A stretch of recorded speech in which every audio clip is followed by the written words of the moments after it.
আমরা ছোঁয়াইতে অচ্ছুত অস্পৃশ্য আনটাচেবল এইসব কথাগুলো ব্যবহার করি।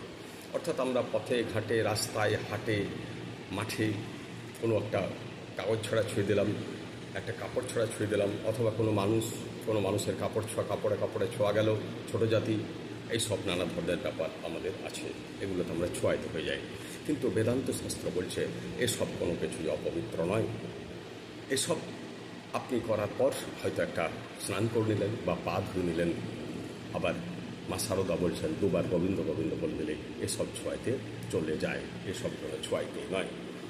বেদান্ত শাস্ত্র বলছে একমাত্র ছোঁয়াইতে হলো অস্পৃশ্য হলো যখন আপনাকে কেউ যদি খারাপ কথা বলে দেয় এবং গালি দিয়ে দেয় অথবা অপমান করে, এবং সেটা যদি আপনি অন্তরে গ্রহণ করে কষ্ট পান, আপনার রাত্রে ঘুম নষ্ট হয়ে যায়, একমাত্র তখনই আপনি ছোঁয়াইতে। এক্ষেত্রে যে ছোঁয়াইতেটা করলেন সেই গালিদাতা অপমানকারী এবং যে অপমানিত দুজনেই ছোঁয়াইতে। কিন্তু যে অপমানিত সে অবশ্যই এটা গ্রহণ নাও করতে পারে, সেটা গ্রহণ করবে কি না সেটা তার হাতে আছে, কিন্তু বেশিরভাগ ক্ষেত্রে মানুষ এটাকে গ্রহণ করে ফেলেন।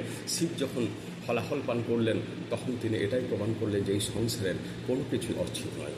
অত বড় বিষটাকে তিনি বলছেন শরীরের পক্ষে কিছুই নয়। তবে মা দুর্গা বললেন বিষটাকে খাওয়া যায় না, বিষটা প্রত্যাখ্যানযোগ্য নয়, কিন্তু এটাকে খাওয়া যায় না, এর অন্য ব্যবহার আছে। নমস্কার।